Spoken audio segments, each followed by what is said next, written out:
Hey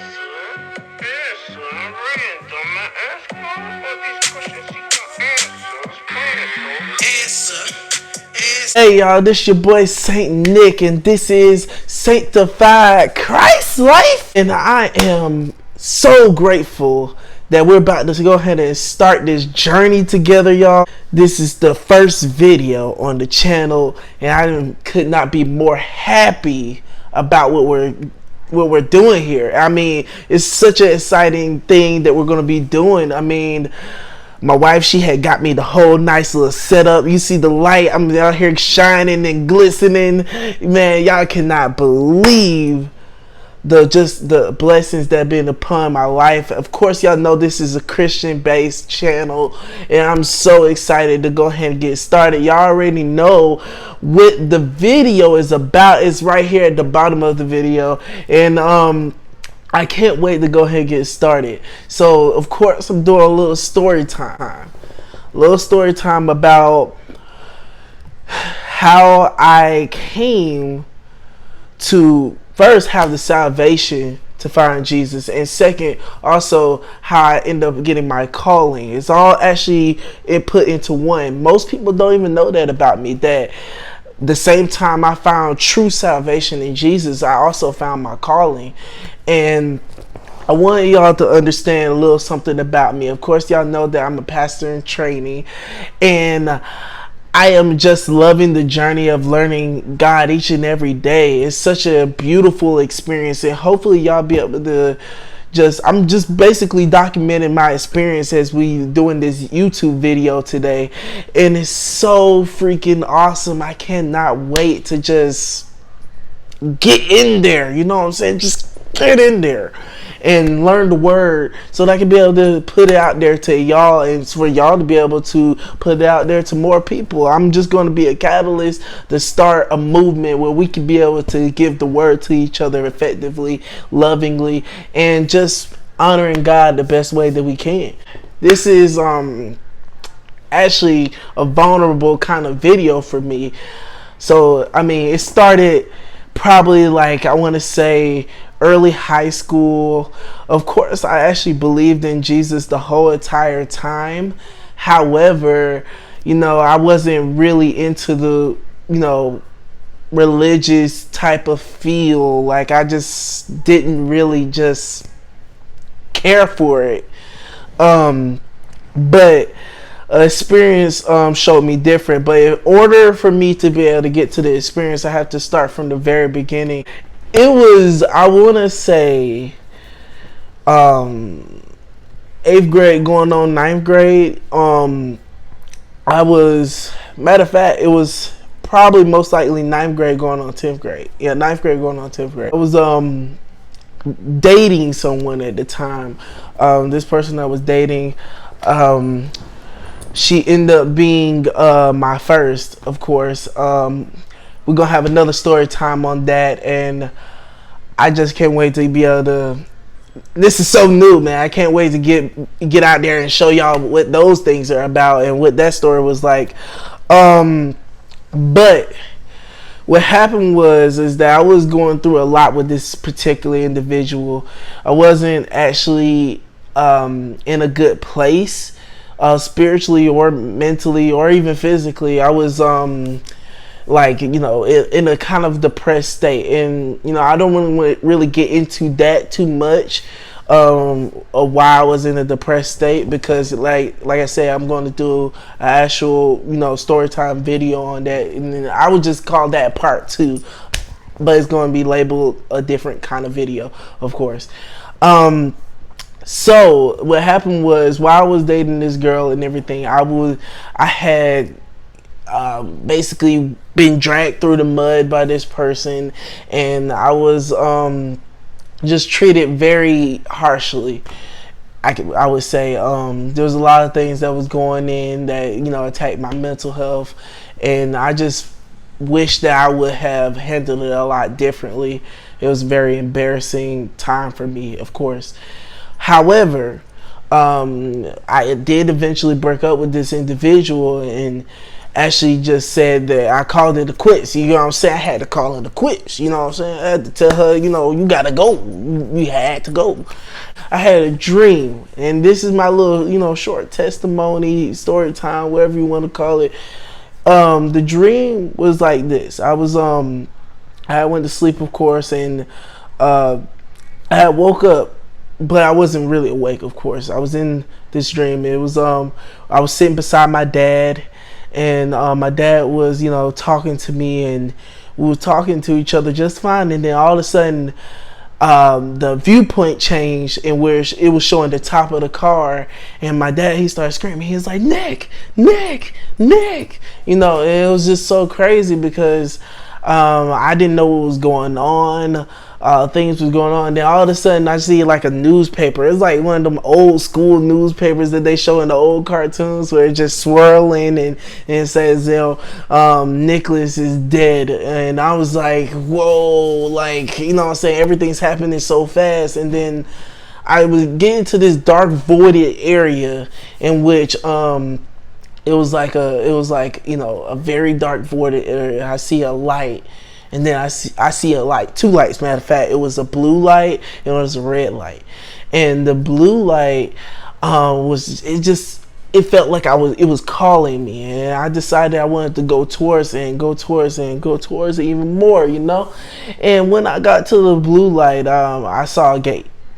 Of course, y'all already know at this point in time what that gate probably was. It was probably the heaven's gate. So I'm thinking to myself, man, I'm really dead. Like, I am very much so dead. And I'm thinking to myself, like, wow, I'm terrified. So the gates open, and I'm walking through the gates, and I'm seeing people walking, and I'm just like, okay, like, this is just crazy. Like, I don't know what I'm doing here. Like, I don't even know how I died. There's just something going on around here. I don't know. So I go into this room or whatever, and I see this giant figure.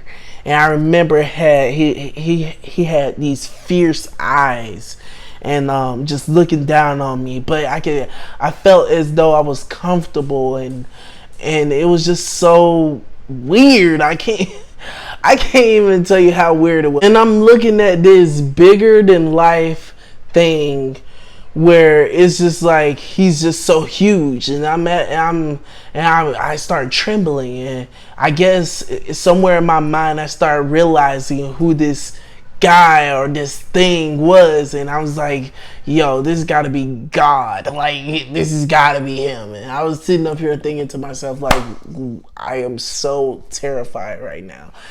And I was pleading. I was like, Lord, I'm so sorry. I know that I haven't did everything that you asked for me to do. I know I have so much more to live for. I can't die now. And all he said was like, yeah, you're right. What? And I was like, what do you mean I'm right?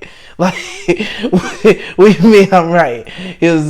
I was like, well, like, can I go back? Like, I need to go back. And he was like, no. He said it so calmly, and I'm like, but Lord, I can't do this. I have so much to live for. I have a lot of things that I have to do. And he's like, you're right. You do have a lot of things you gotta do. And I remember saying to myself, I'm like, yo, like, I am so terrified. I don't know what's going on. I can't believe that I'm dead. All this and that. And it was just so much going on. And he's just like, look, I need you to go away. And I remember just saying, I just shut up. I walked out. And I was like, whoa, like, are you serious? Like, that's all it took for him to do was just tell me to walk out, and I just walk out. Like, it was crazy. So I go out there, and I'm just looking around, and I'm a little nervous, and I just go find somewhere to sit. And when I sat down, I was a weird thing happened. I just looked off to my side, and I see my dad, and he said, "Hey, Nick." And then I woke up, and I was like, yo, like, When I woke up, I was in such a terrified state that I felt as though the world looked fake compared to what I was seeing in my dream. Like the dream was like real life to me, and the world that I would actually live in looked fake to me. Like it was like a cartoon almost. And I remember to myself, like I was thinking to myself, like I feel this sense of urge of going to church. And when I woke up, it was Sunday morning. So I'm feeling this urge of going to church. And usually I fight going to church. But this particular morning, I got up, I put my clothes on, I was ready to go. And my mom was even surprised at the fact that I was ready to go. And me and her, we left to go to church. And I remember going to church and I'm sitting there. My mom, she's practicing with the choir. And I just felt a weird sense over me, which I know now is the Holy Spirit. I just felt the weird sense over me. I see my late pastor come, and he's walking, and I was like, "Sir, at this point I never talked to the pastor, so I'm like, sir, I need to talk to you." And he was like, "What's going on?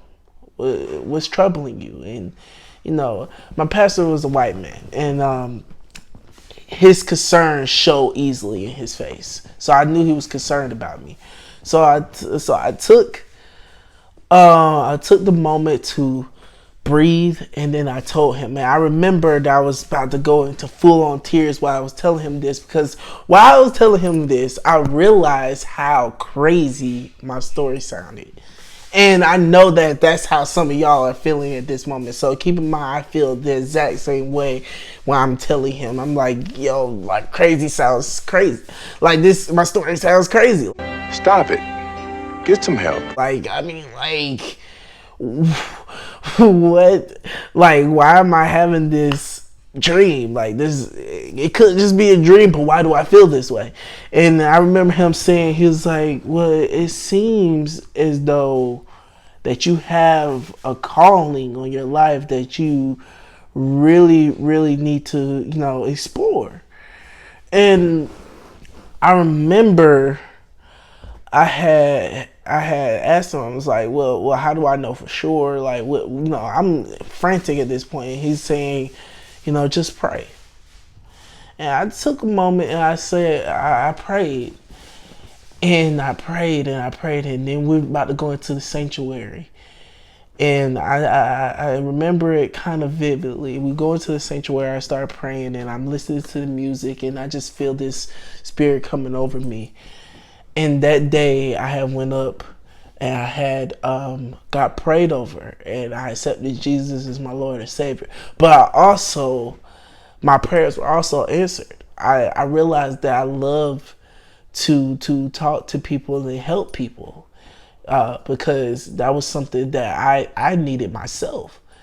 I felt as though I wanted to talk to the people that love God, and I wanted to be around them and learn as much as I could about him. And that's why I realized that I wanted to be just like the man that directed me to do what I did. He didn't get rattled. He didn't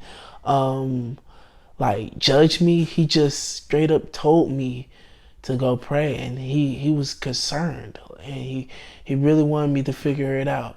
And I remember feeling a calmness from him, and I was so excited about it. So when I tell you that experience, it really, really was traumatic for me, and it taught me that I don't have much on this earth. Like my time here on earth is like dust compared to what God's time. And I realized that I have to make the best of the time that I'm here, and that's what I want to do, is to lead the people to him and love the people as much as I can. So that's my story time. I'm sorry that if it was a little long, but I'm telling you that there's much more coming.